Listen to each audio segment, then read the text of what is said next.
નમસ્કાર. ઉદાહરણ 10 માં આપણે આગળ સમજૂતી મેળવીએ તો આપણે ઉદાહરણ 10 માં અ બ ક આગળના વિડીયોમાં થઈ ગયા. હવે આપણે આવ્યા ડ માં.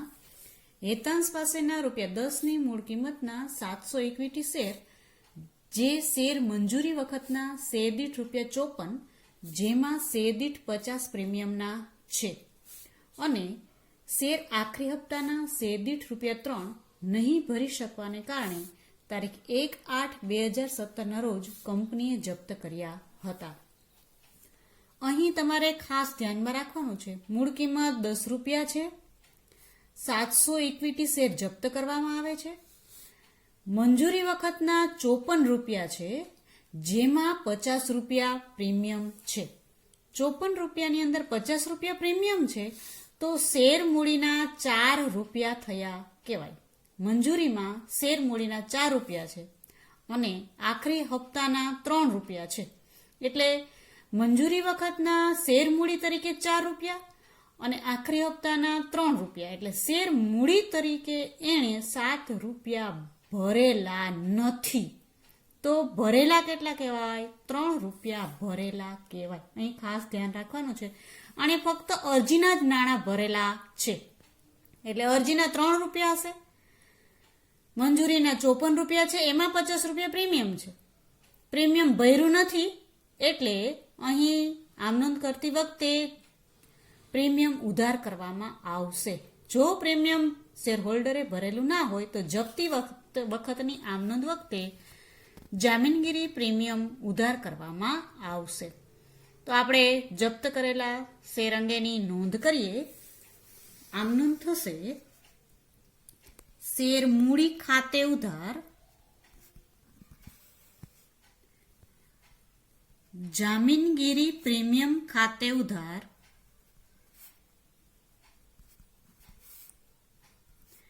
તે શેર જપ્તી ખાતે, તે શેર મંજૂરી ખાતે, મંજૂરીની નથી રકમ ભરી માટે બાકી મંજૂરી, તે શેર આખરી હપ્તા ખાતે, આખરી હપ્તો નથી ભરેલો માટે. તો કંપનીએ અહીં કેટલા શેર જપ્ત કરેલા છે? 700 શેર જપ્ત કરેલા છે. તો શેર મૂડી ખાતે ઉધાર આવશે 700 × 10, એટલે ₹7,000 શેર મૂડી ખાતે ઉધાર કરવામાં આવશે. 700 × ₹50 લેખે પ્રીમિયમની રકમ ભરેલી નથી, એટલે ₹35,000 શેર જામીનગીરી પ્રીમિયમ ખાતે ઉધાર કરવામાં આવશે. તે શેર જપ્તી ખાતે એણે શેરની ભરેલી રકમ આવે. ખાસ ધ્યાન આપજો, અહીંયા શેર દીઠ એણે ફક્ત ને ફક્ત અરજીની જ રકમ ભરેલી છે, મંજૂરી અને આખરી હપ્તાની રકમ ભરેલી નથી. એટલે એણે ફક્ત અરજીના ₹3 ભરેલા છે. એ ખાસ બાબત અહીં ધ્યાનમાં રાખવાની છે તમારે. અહીં તમને ખબર ના પડતી હોય તો અહીંયા આગળના ઉદાહરણમાં પણ મેં તમને સમજાવેલું હતું. આ રીતે તમારે સમજૂતી મેળવી લેવાની. અરજી, મંજૂરી અને આખરી હપ્તો, એમાં 2 પાર્ટ પાડી નાખવાના. શેર મૂડીના કેટલા અને પ્રીમિયમના કેટલા. અહીંયા 2 બાબત તમને આપેલી છે. મંજૂરીની કુલ રકમ ₹54 છે, એમાં ₹4 શેર મૂડીના થયા અને ₹50 પ્રીમિયમના થયા. આખરી હપ્તાના તમને અહીંયા ₹3 કીધેલા છે, એમાં કોઈ પ્રીમિયમ નથી. તો 4 ને 3 ₹7 થયા. કુલ ₹10 શેર હોય તો અહીંયા અરજીના ₹3 કહેવાય. એટલે આ 3 એણે ભરેલા છે. આ ભરેલ રકમ ₹3 થાય, જ્યારે આ મંજૂરીની અને આખરી હપ્તાની રકમ એણે ભરેલી નથી. એટલે અહીંયા ખાસ ધ્યાન રાખવાનું છે કે ₹3 ફક્ત અરજીના જ ભરેલા છે, માટે જપ્તી ખાતે જમા થાય 700 × 3, એટલે 2100. તે શેર મંજૂરી ખાતે મંજૂરીની જેટલી રકમ હતી એટલી કુલે કુલ ભરી નથી, ₹54 લેખે. એટલે 700 × ₹54 લેખે શેર મંજૂરી ખાતે 37,800 રૂપિયા જમા કરવામાં આવશે. તે શેર આખરી હપ્તા ખાતે 700 ગુણ્યા આખરી હપ્તો 3 રૂપિયાનો હતો એટલે 2,100 આખરી હપ્તા ખાતે જમા કરવામાં આવશે. બાબત જે 700 શેર પર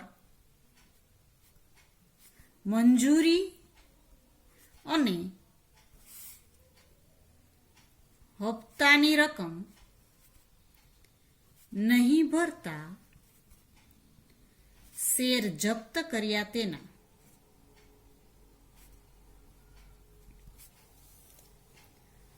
હવે એ કઈ તારીખે જપ્ત કર્યા હતા? 1/8/2017 ના રોજ આ શેર જપ્ત કરેલા છે. આપણે જપ્ત કર્યા હતા 1/8/2017. હવે જેમાંથી 500 ઇક્વિટી શેર 10/9/17 ના રોજ કંપનીએ શેર દીઠ 35 રૂપિયા 25 પ્રીમિયમના સહિત 35 રૂપિયા લેખે બહાર પાડે છે, પણ એમાં પ્રીમિયમ કેટલું છે? 25 રૂપિયા છે. એટલે કે 35 માઇનસ 25 એટલે 10 રૂપિયા જે મૂળ કિંમતના છે એ મળી જાય છે. અહીં જપ્તી ખાતામાંથી કોઈ રકમ લેવી પડે નહીં. જ્યારે જપ્ત કરેલ શેર ફરી બહાર પાડવામાં આવે ત્યારે પણ પ્રીમિયમથી બહાર પાડવામાં આવે તો ત્યારે જપ્તી ખાતામાંથી કોઈ રકમ લેવી પડતી નથી અને આ જે પ્રીમિયમ વધારાનું મળે છે એ જામીનગીરી પ્રીમિયમ ખાતે જમા કરવામાં આવશે. તો 10/9/17 ના રોજ 500 ઇક્વિટી શેર ફરી બહાર પાડવામાં આવે છે એટલે તારીખ 10/9/2017 ફરી બહાર પાડવામાં આવે એટલે કંપનીને રકમ મળે માટે નોંધ થાય બેંક ખાતે ઉધાર 500 ગુણ્યા જેટલી રકમે બહાર પાડવામાં આવે છે એટલી કુલ રકમ ધ્યાનમાં લેવાની. 35 રૂપિયા લેખે બહાર પાડવામાં આવે છે એટલે 35 રૂપિયા લેવાના. 500 ગુણ્યા 35 એટલે રકમ થશે 17,500. તે શેર મૂડી ખાતે જમા 500 ગુણ્યા 10 શેર મૂડી ખાતે જેટલી રકમથી જપ્ત કર્યા હોય એટલી જ રકમ અહીંયા જમા થાય. અહીં 10 રૂપિયા લેખે જપ્ત કર્યા હતા એટલે 10 રૂપિયા અહીંયા જમા કરવાના છે. તે જામીનગીરી પ્રીમિયમ ખાતે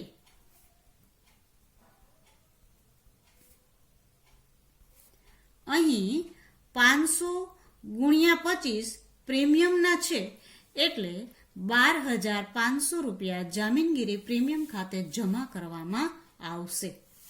બાબત જે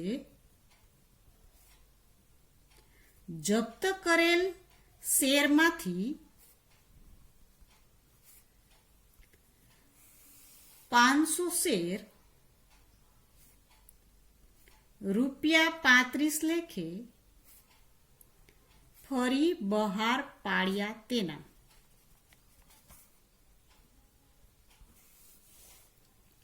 હવે અહીંયા ખાસ ધ્યાન આપજો કે જપ્ત કેટલા શેર કર્યા હતા? 500 શેર જપ્ત 700 શેર જપ્ત કરેલા હતા. જ્યારે ફરી કેટલા બહાર પાડ્યા? 500 શેર બહાર પાડ્યા. એટલે મૂડી અનામત ખાતે રકમ લઈ જવા માટે બરાબર અહીંયા તમારે ધ્યાન આપવાનું છે કે મૂડી અનામત ખાતે કઈ રકમ લઈ જવાની છે. તો મૂડી અનામત ખાતે રકમ લઈ જતી વખતે તમારે જપ્તી ખાતામાં જમા શેર દીઠ રકમ કેટલી છે એને ધ્યાનમાં લેવાનું છે. જપ્તી ખાતે શેર દીઠ ₹3 જમા હતા. શેર દીઠ ધ્યાન આપજો, જેટલા જપ્ત કર્યા 700 શેર ફરી બહાર પાડ્યા 500 શેર એટલે તમારે અહીંયા જપ્તી ખાતાની જમા બાકી મૂડી અનામત ખાતે લઈ જતી વખતે આપણે અહીંયા ફરી બહાર પાડ્યા ત્યારે જપ્તી ખાતામાંથી કાંઈ રકમ લેવી પડી નથી. એટલે ફરી મૂડી અનામત ખાતે લઈ જવા માટે આ 700 શેર જે જપ્ત કર્યા હતા એમાંથી ફરી બહાર કેટલા પાડ્યા? તો કે 500 શેર બહાર પાડેલા છે. તો આ 500 શેર માટેની જપ્તી ખાતાની બાકી એટલે કે 500 ગુણ્યા 3 એટલે 1500 રૂપિયા મૂડી અનામત ખાતે લઈ જવાના થાય છે. જ્યારે આના 200 શેર હજી ફરી બહાર પાડવાના છે, એની કોઈ રકમ મૂડી અનામત ખાતે લઈ જવાની નથી. આ ખાસ બાબત અહીં ધ્યાનમાં રાખવાની છે. તો ત્રીજી આમ નોંધ તારીખ 10/9/2017 ના રોજ કરવામાં આવશે. શેર જપ્તી ખાતે ઉધાર આ 500 ગુણ્યા 3 એટલે 1500 રૂપિયા, તે મૂડી અનામત ખાતે જમા.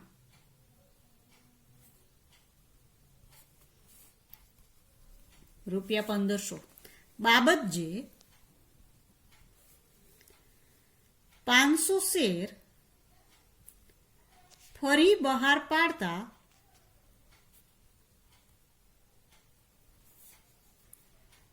તેની જપ્તી ખાતાની જમા બાકી મૂડી અનામત ખાતે લઈ ગયા તેના. એટલે વિદ્યાર્થી મિત્રો, અહીંયા તમારે ખાસ ધ્યાન રાખવાનું છે કે જેટલા શેર ફરીથી બહાર પાડ્યા હોય એની જ જપ્તી ખાતાની બાકી મૂડી અનામત ખાતે લઈ જવાની થાય છે. ત્યાર પછી આપણે આગળની બાબત જોઈએ તો ઈની અંદર આવીએ.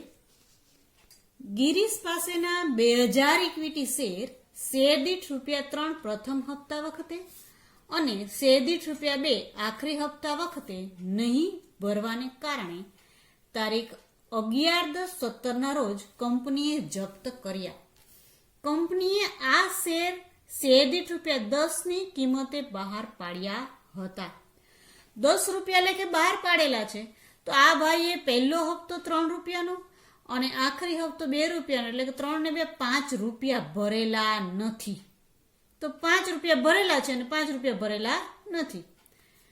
જપ્ત કરેલ શેર પૈકી 1200 ઇક્વિટી શેર 4/11/17 ના રોજ નીલને શેર દીઠ 8 લેખે કંપનીએ આપ્યા હતા, જ્યારે બાકીના 22/11/17 ના રોજ હર્ષને શેર દીઠ 7 લેખે કંપની આપ્યા હતા.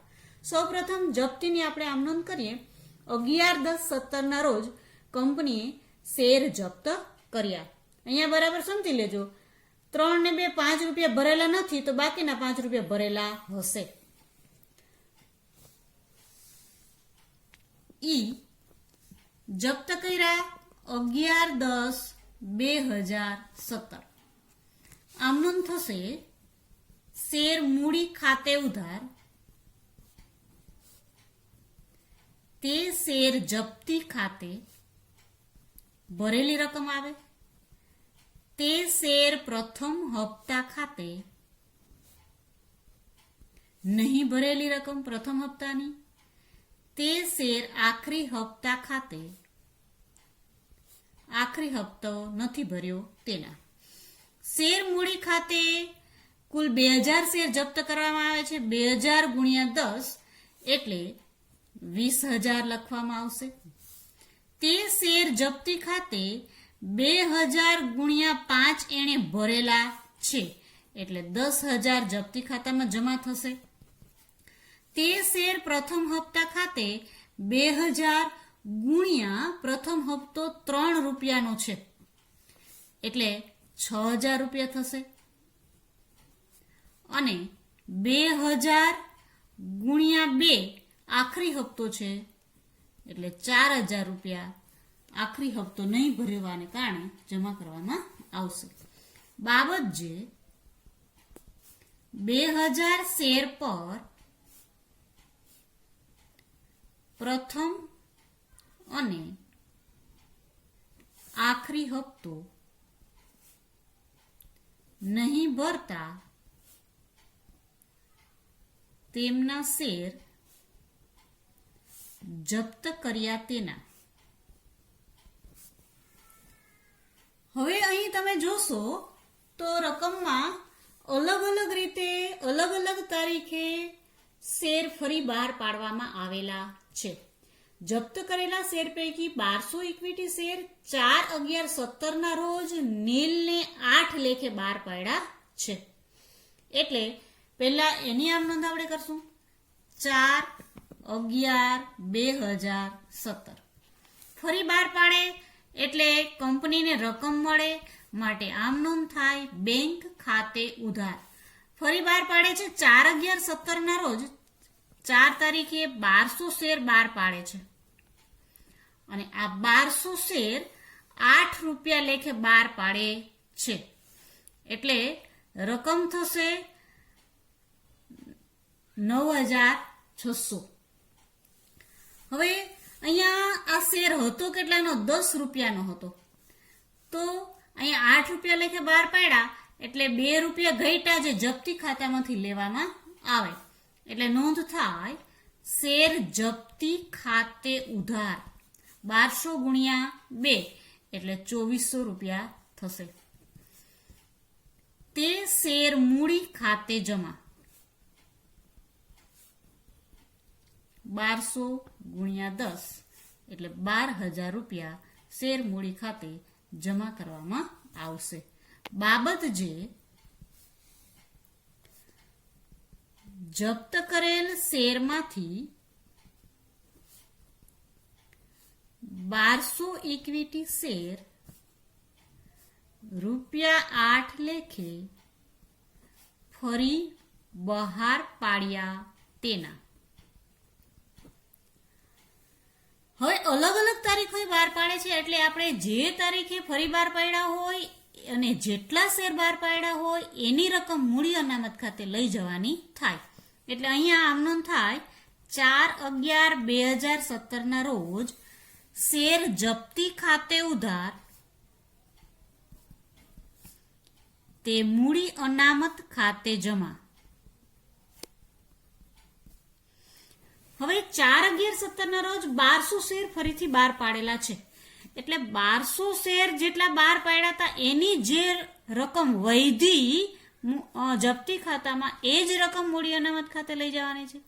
તો કેમ ખબર પડી કે કેટલા વધ્યા? તો અહીંયા આવવાનું જપ્તી ખાતામાં શેર દીઠ ₹5 જમા હતા. બરાબર ધ્યાન આપજો. જપ્તી ખાતામાં શેર દીઠ ₹5 જમા હતા એમાંથી ફરી બહાર પાડ્યા ત્યારે ₹2 લઈ લેવામાં આવ્યા. શેર દીઠ ₹2 લીધા તો 5 - 2 એટલે ₹3 શેર દીઠ જપ્તી ખાતામાં આ 1200 શેર માટે વધ્યા એટલે 12 * 3600 મૂડી અનામત ખાતે લઈ જવામાં આવશે. બાબત જે 1200 શેર ફરી બહાર પાડતા તેની જપ્તી ખાતાની બાકી મૂડી અનામત ખાતે લઈ ગયા તેના. હવે બાકીના શેર એટલે બાકીના કેટલા? તો કે આપણે 2000 શેર જપ્ત કરેલા છે. 2000 માંથી ફરી બાર કેટલા પાડ્યા? 1200. તો હવે બાકી કેટલા રહ્યા? 800. એટલે કે બાકીના 800 શેર 22/11/17 ના રોજ ₹7 લેખે બહાર પાડે છે. તો હવે 22/11/17 ની આમનોંધ કરવામાં આવશે. તારીખ 22/11/17 બહાર પાડે શેર એટલે કંપનીને રકમ મળે એટલે કંપનીના બેંક ખાતામાં રકમ આવે માટે આમનોંધ થાય બેંક ખાતે ઉધાર 800 ગુણ્યા 7 લેખે બહાર પાડવામાં આવે છે એટલે રકમ થશે 5600. શેર જપ્તી ખાતે ઉધાર ઘટતી રકમ જપ્તી ખાતામાંથી લેવામાં આવશે. 800 ગુણ્યા ₹3 જપ્તી ખાતામાંથી લેવામાં આવશે. ઘણા વિદ્યાર્થીને એ પ્રશ્ન થાય કે કેમ ખબર પડે? તો ₹10 અહીંયા પૂરા કરવાના છે. ₹7 લેખે બહાર પાડે છે. આ શેર ₹10 હતો એટલે ₹7 લેખે ફરી બહાર પાડતા ₹3 ઘટે એ જપ્તી ખાતામાંથી લેવામાં આવે એટલે ₹2400 શેર જપ્તી ખાતે ઉધાર થાય. તે શેર મૂડી ખાતે જમા 800 ગુણ્યા ₹10 શેર હતો એટલે 8000 શેર મૂડી ખાતે જમા કરવામાં આવે. બાબત જે 800 શેર ફરી બહાર પાડતા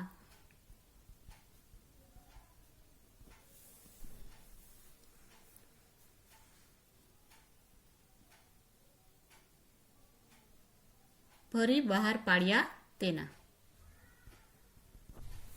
હવે અહીંયા ધ્યાન આપવાનું છે કે જપ્તી ખાતામાં આપણે અહીંયા 3 રૂપિયા ઉધાર કર્યા.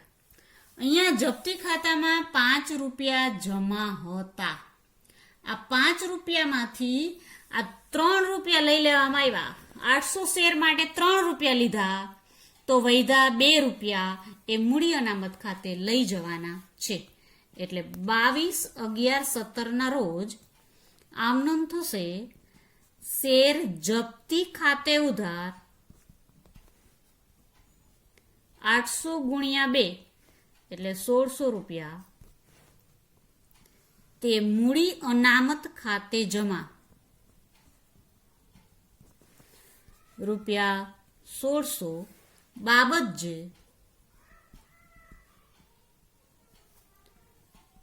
જપ્ત કરેલ શેરમાંથી 800 શેર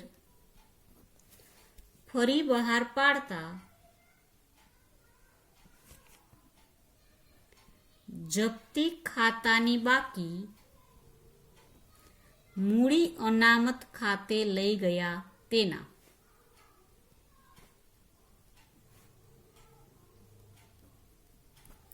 છેલ્લે આમનોંધ પૂરી થાય એટલે તમારે સમય હોય તો સરવાળા કરવા.